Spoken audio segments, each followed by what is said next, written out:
सबका मैथमेटिक्स के online platform पर जहां आज हम आपके साथ बात करने वाले हैं वो टॉपिक है वर्ग एवं वर्गमूल के बारे में। तो आज इसकी हम एक विधि पढ़ेंगे कि वर्गमूल आप आसानी से कैसे निकाल सकते हो। इसके लिए हमारी एक ही टर्म है। कंडीशन क्या है? कंडीशन 1। जो आपके वर्ग निकालने के लिए कंडीशन है वो है कि यूनिट डिजिट 5 होना चाहिए। क्या? यूनिट डिजिट 5 होना चाहिए। अगर यूनिट डिजिट 5 है और कोई भी संख्या है तो उसका वर्ग निकालने के लिए आपके सामने एक आसान सी ट्रिक है। ट्रिक को देख लीजिए, जैसे 25, 35 और 150, 45, 55, 65, 75, 85, 95 और 105।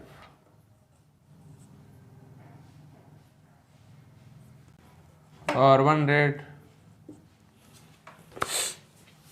इसके लिए आपके पास एक ही तरीका है। तरीका क्या है कि पहला जो आपको देखना है कि वो होना चाहिए इकाई का अंक 5 और इसका आपको करना है स्क्वायर, वर्ग निकालना है। तो आपको डायरेक्ट वो संख्या लेनी है और देखना है। देखिए यहाँ पर आपको मैं बेसिक से एडवांस लेवल की पढ़ा रहा हूँ, तो इसलिए पहले निकालूंगा और आपको पूरा बताऊंगा गुना करके, और उसके बाद मैं आपको बताऊंगा शॉर्ट ट्रिक। तो देखिए कैसे होगा। जैसे कि आपके पास है 25। अब अगर मैं 25 का 25 से मल्टीप्लाई करूं तो क्या होगा? 5 × 25 का 5 हंसिल लागी। हंसिल 2 को मैं यहाँ पे भेजूंगा और 5 का 2 से 5 दूनी 10 और 2 12, 12 का 2। अब 12 बाद में 2 का करेंगे 25 से तो 50, क्या आएगा? 625। यहाँ से हमने क्या देखा कि जो ये संख्या है वो है 5, दोनों 5 का स्क्वायर, क्योंकि इकाई का अंक है तो 5 का स्क्वायर है। और आगे जो संख्या है उसमें 1 जोड़ के मल्टीप्लाई कर दिया है। कैसे? अब देखिए 25 का करना है तो पहले तो यूनिट डिजिट 5 है, तो 5 का स्क्वायर क्या होगा? 25। जब भी 2 से अधिक संख्या है तो एक आगे वाले पे भेज दिया करो। मगर 25 में 5 का स्क्वायर 25 होता है, उसमें 2 से अधिक संख्या है नहीं। अगला क्या देखना है कि आगे कौन सी संख्या है। आगे आपके पास 2 है तो क्या करना है? 2 से आगे क्या आता है? 3 आता है। अब 3 का 2 से मल्टीप्लाई कर दो, क्या आएगा? 6। तो आपका जो आंसर होगा वो होगा 625। यहाँ तक आपको कोई दुख दर्द परेशानी नहीं होगी। कहने का मतलब क्या है कि जो संख्या दे रखी है उसके 5 है तो पहले तो एक यूनिट डिजिट 5 है तो 5 का स्क्वायर कर दो 25।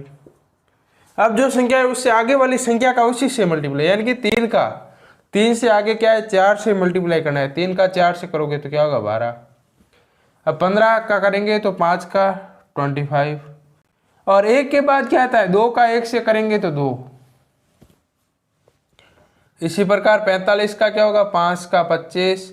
और 4 के बाद क्या आता है? 5 का 4 से 20 करेंगे।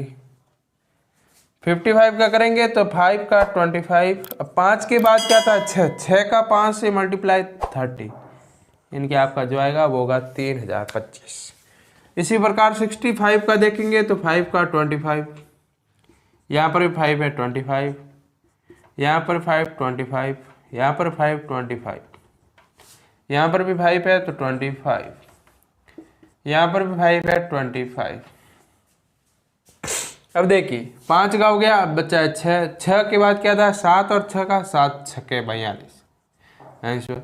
7 के बाद क्या आता है? 8। 8 का 7 है, 7 8 56। अगला क्या है? 8। 8 के बाद क्या था? 9। 8 9 मेरे 72। अगला क्या है? 9। 9 के बाद क्या था? 10। 9 दाएं 90। यानी कि आपको कुछ नहीं करना है, इकाई के अंक का तो कर दो डबल और पीछे बचा उससे 1 जोड़ के उसी का मल्टीप्लाई कर दो। 2 में 1 जोड़ेंगे 3 और 3 का 2 से मल्टीप्लाई। 3 में 1 जोड़ा 4, 4 का 3 से मल्टीप्लाई। 1 में 1 जोड़ा 2, 2 का 1 से। 4 का 1 5 और 5 से 4। 5 में 1 जोड़ा 6, 6 का 5 से। 6 में 1 जोड़ा 7, जिसमें जोड़ रहे हैं उसका वापस मल्टीप्लाई। 6 में 1 जोड़ा 7 हो गए। अब 7 में जोड़ा किस में था? 6 में, तो 7 का 6 से कर दो। इस प्रकार 7 में 1 जोड़ रहे 8 हो रहा है। अब 8 को 7 से करेंगे, 7 8 56।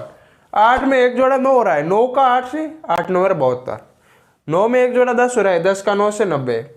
अब 10 में एक जोड़ रहे 11, 11 का 10 से 110। अब 115 में क्या है 11, 11 में एक जोड़े के 12 होगा, 12 का जब 11 से मल्टीप्लाई करेंगे तो 132, यानी कि आपका आंसर। तो यहाँ तक आपको कोई दुख दर्द परेशानी नहीं होगी। अगर कोई प्रॉब्लम है तो जल्दी से बता दीजिए। तो ये हमने एक, इसमें कंडीशन क्या थी कि आपके पास यूनिट डिजिट 5 ही होना चाहिए। तो ये आपका ये मेथड अप्लाई होगा, method only for apply bye 5। जब यूनिट डिजिट 5 होगा तभी ये मेथड आपका अप्लाई करेगा। अगर आपको ये मेथड पसंद आया है तो वीडियो को लाइक कर दें, दोस्तों में शेयर कर दें।